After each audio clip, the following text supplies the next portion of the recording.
সুপ্রিয় দর্শক, আসসালামু আলাইকুম। রিফা রান্নার রেসিপি থেকে সবাইকে স্বাগতম। আজ আমি আপনাদের সাথে শেয়ার করব খুবই মজাদার একটি ভর্তার রেসিপি। এই ভর্তাটা থাকলে গরম গরম ভাতের সাথে কিন্তু আর অন্য কিছু খাওয়ার প্রয়োজন হবে না। আশা করছি প্রতিদিনের মতো আমার আজকের রেসিপি আপনাদের কাছে খুবই ভালো লাগবে। আর রেসিপি ভালো লাগলে ভিডিওতে অবশ্যই একটি লাইক দিয়ে শেয়ার করার অনুরোধ রইল। আর আমার চ্যানেলটি এখনো সাবস্ক্রাইব করে না থাকলে চ্যানেলটি সাবস্ক্রাইব করে পাশে থাকা বেল আইকনটি অন করে রাখবেন। তাহলে আমার নতুন নতুন রেসিপিগুলো সবার আগে আপনার কাছে পৌঁছে যাবে। তাহলে আর কথা না বাড়িয়ে চলুন মূল রেসিপিটি একবার দেখে নেই। আজকের এই রেসিপিটি বানানোর জন্য আমি এখানে নিয়েছি কিছু কাঁঠালের বিচি। আর এই কাঁঠালের বিচির কিন্তু আমি মুখটাকে কেটে নিয়েছি। তারপর কিন্তু মাছ বরাবর এরকম করে কেটে নিয়েছি। তাহলে কিন্তু এগুলোর খোসা ছাড়াতে খুবই সুবিধা হবে। আপনার কিন্তু ঘন্টার কাজ সেকেন্ডেই হয়ে যাবে। দেখতে পাচ্ছেন এগুলো কেটে নেওয়ার পরে কিন্তু এই খোসাগুলো খুব সহজেই উঠে যাচ্ছে। খোসাগুলোর সাথে হাত দেওয়ার সাথেই কিন্তু উঠে যাচ্ছে। তাই এই কাঁঠালের বিচি পরিষ্কার করার জন্য বেশি সময় লাগবে না। দেখবেন ১ মিনিটের মধ্যেই কিন্তু এই কাঁঠালের বিচিগুলো পরিষ্কার করে নেওয়া হয়ে যাবে।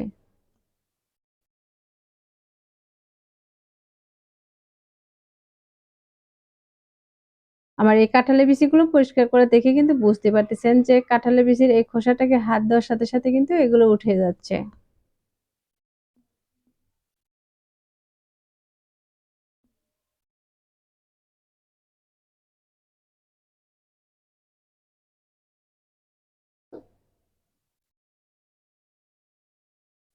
আর এই কাঁঠালের বিচিগুলো এভাবে মাছ বরাবর কেটে নেওয়ার কারণে কিন্তু এগুলো খুব সহজেই উঠে যাচ্ছে। আপনারা কিন্তু অবশ্যই চেষ্টা করবেন কাঁঠালের বিচিগুলো এভাবে কেটে তারপর খোসাটাকে ছাড়িয়ে নেওয়ার। তাহলে দেখবেন আপনার কাজগুলো কিন্তু খুবই সহজ হয়ে যাবে। এই কাঁঠালের বিচি পরিষ্কার করতেও কিন্তু অনেক সময় লাগে। কিন্তু এভাবে করে নিলে দেখবেন আপনার কিন্তু আর সময় লাগবে না। আপনি অনেকগুলো বিচি কিন্তু ১ মিনিটের মধ্যে এভাবে পরিষ্কার করে নিতে পারবেন। আমি এ পর্যায়ে কিন্তু সবগুলো কাঁঠালের বিচি থেকে খোসাটাকে ছাড়িয়ে নিয়েছি। এখন এই কাঁঠালের বিচির যে লাল অংশটা আছে এই অংশটাকে আমি উঠিয়ে নিব। এই লাল অংশটাকে যদি হাত দিয়ে ওঠানো হয় তাহলে কিন্তু অনেক সময় লেগে যাবে। আমি কাজটা আরেকটু সহজ করার জন্য এখানে দিয়ে দিচ্ছি পরিমাণ মতো পানি। পানি দিয়ে আমি ৫ থেকে ৭ মিনিটের মতো ভিজিয়ে রাখবো। আর এর মাঝে দিয়ে দিচ্ছি আমি ১ টি লেবুর রস।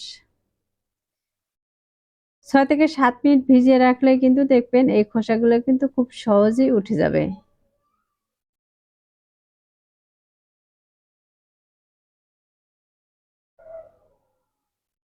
আমি ১ টি লেবুর রস কিন্তু এর মাঝে দিয়ে দিয়েছি।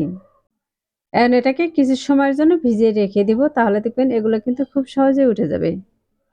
আমি কিছু সময় এগুলোকে ভিজিয়ে রেখেছিলাম আর রাখার পর দেখতে পাচ্ছেন এই পানির কালারটাও কিন্তু চেঞ্জ হয়ে গেছে। আর এগুলো কিন্তু একটু নরম হয়ে গেছে। আমি একটি ভিডিওতে দেখেছিলাম যে লেবুর রস দিয়ে কিন্তু কাঁঠালের বিচিগুলো খুব সহজেই ধবধবে পরিষ্কার করে নিয়েছে। কিন্তু আমি লেবুর রস দিয়ে এই কাঁঠালের বিচিগুলো কিন্তু ওরকম করে ভিজিয়ে রেখেছিলাম। তারপরে কিন্তু এগুলো পরিষ্কার হয়নি। এগুলো কিন্তু আমার আবার হাত দিয়ে ভালোভাবে উঠিয়ে নিতে হয়েছে।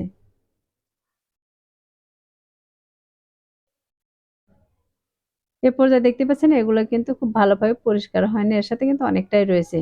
তারপরে যতটুকু উঠেছে এভাবেই কিন্তু ভর্তা বানিয়ে খাওয়া যাবে। এখন আমি এটাকে পানি চেঞ্জ করে ধুয়ে নিব। ২ থেকে ৩ বার পানিটা চেঞ্জ করে আমি এখানে ধুয়ে উঠিয়ে নিয়েছি। এখন এগুলোকে আমি একটি পাতিলে দিয়ে দিচ্ছি। পাতিলে দিয়ে এগুলোকে আমি একটু সেদ্ধ করে নিব। এখন এর মাঝে দিয়ে দিচ্ছি আমি পরিমাণ মতো পানি। কাঁঠালের বিচিটা সেদ্ধ হতে যতটুকু পানির দরকার আমি ততটুকু দিয়ে দিচ্ছি। আর দিয়ে দিচ্ছি সামান্য পরিমাণে হলুদের গুঁড়া। তাহলে কিন্তু এই ভর্তার কালারটা খুবই সুন্দর আসবে। এবার ঢাকনা দিয়ে ঢেকে এগুলোকে জাল করে নিব। এখন এই ভর্তার জন্য আমি একটু পেঁয়াজ মরিচ ভেজে নিব। তার জন্য চুলায় একটি কড়াই বসে তার মাঝে তেল দিয়েছি, তেলটা গরম করে নিয়েছি। এখন এই গরম তেলের মাঝে আমি দিয়ে দিচ্ছি ২ টি রসুন। আমি রসুনগুলোকে খোসা ছাড়িয়ে এরকম কোয়া বের করে নিয়েছি। আর নিয়েছি ৩ থেকে ৪ টি পেঁয়াজ। পেঁয়াজগুলোকে আমি এরকম করে কেটে নিয়েছি। আমি সবগুলো তেলে দিয়ে একটু লাল করে ভেজে নিব।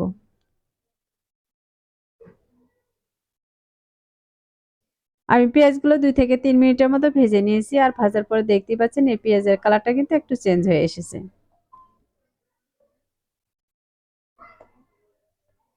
পেঁয়াজগুলো যদি একটু ভাজা ভালো হয় তাহলে কিন্তু এই ভর্তাটা খেতে খুবই ভালো লাগবে। কাঁচা পেঁয়াজ রসুনের গন্ধটা কিন্তু আসলেই ভালো লাগে না।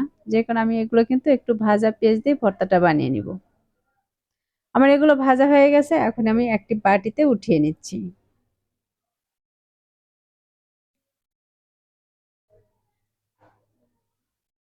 এখন এর মাঝে দিয়ে দিচ্ছি আমি কয়েকটি শুকনো মরিচ। ভর্তাটার কিন্তু ঝালটা আপনারা আপনাদের পছন্দ অনুযায়ী দিয়ে দিতে পারেন। ভর্তার ঝালটা কিন্তু কেউ কম খায় আবার কিন্তু কেউ বেশি খায়। আমি মরিচগুলোকে একটু ভালোভাবে ভেজে নিচ্ছি।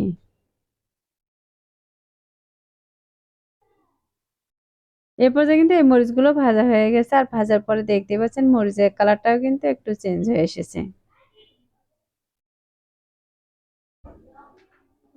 এখন আমি এই মরিচগুলো কিন্তু একটি বাটিতে উঠিয়ে নিচ্ছি।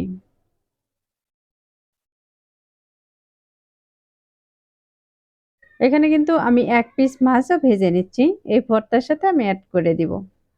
মাছটা যদি দেওয়া হয় তাহলে কিন্তু কাঁঠালের বিচির ভর্তাটা কিন্তু খেতে আরো অনেক বেশি ভালো লাগবে। মাছটার দুপাশে আমি একটু লাল ব্রাউন কালার করে ভেজে নিচ্ছি। আমরা রেগুলার যে মাছ ভাজি করি সেরকম করে একটু ভেজে নিচ্ছি। আমার এই মাছটা কিন্তু ভাজা হয়ে গেছে, এটাকেও আমি উঠিয়ে নিচ্ছি।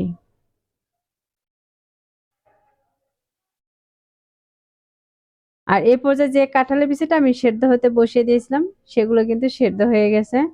আমি পানিটা কিন্তু ঝরিয়ে নিয়েছি। আর এই পাতিলে যতটুকু পানি লেগে আছে এই পানিটা কিন্তু আমি জাল করে শুকিয়ে নিচ্ছি। এগুলো শুকানোর পর দেখতে পাচ্ছেন এর মাঝে কিন্তু এখন আর কোনো রকম পানি নেই। আর কাঁঠালের বিচিটা কতটুকু সেদ্ধ করেছি তা আপনাদেরকে দেখিয়ে দিচ্ছি। দেখতে পাচ্ছেন এটা কিন্তু হাত দিয়ে চাপ দিলেই ভেঙে যাচ্ছে। এখন এগুলোকে আমি শিলপাটায় নিয়ে নিচ্ছি। শিলপাটায় নিয়ে আমি এগুলোকে বেটে নিব।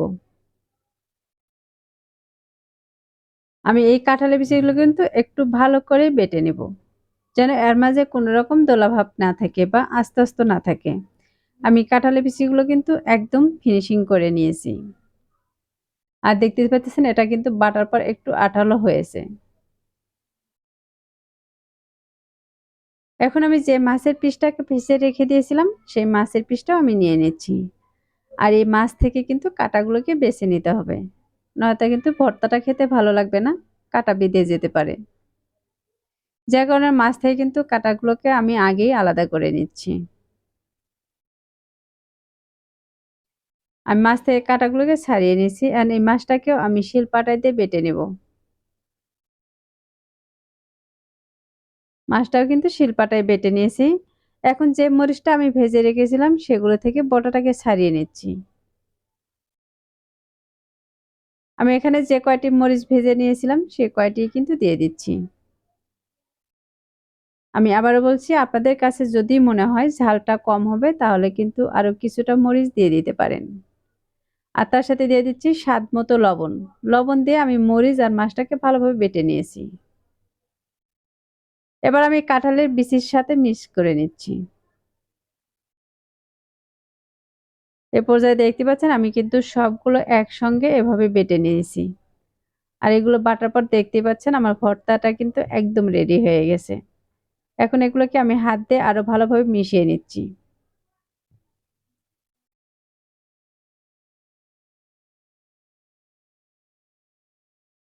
আমার এই ভর্তাটা বানানো হয়ে গেছে। এখন আমি এগুলো পাটা থেকে উঠিয়ে নিচ্ছি। এখন আমি এই ভর্তাটাকে একটু ছোট, ছোট করে ভাগ করে নিচ্ছি। নিয়ে একটি প্লেটে উঠিয়ে নিচ্ছি। তাহলে দর্শক দেখতে পেলেন কত সহজে এই ভর্তা রেসিপিটি বানিয়ে নিলাম। এভাবে ভর্তা যদি আপনারা বাসায় একবার বানিয়ে খান তাহলে দেখবেন গরম, গরম ভাতের সাথে আর অন্য কিছু কিন্তু প্রয়োজন হবে না। আশা করছি প্রতিদিনের মতো আমার আজকের রেসিপিও আপনাদের কাছে অনেক ভালো লেগেছে আর সহজে লেগেছে। আমার আজকের রেসিপিটি যদি আপনাদের কাছে ভালো লেগে থাকে তাহলে অবশ্যই ভিডিওতে একটি লাইক দিয়ে শেয়ার করার অনুরোধ রইল।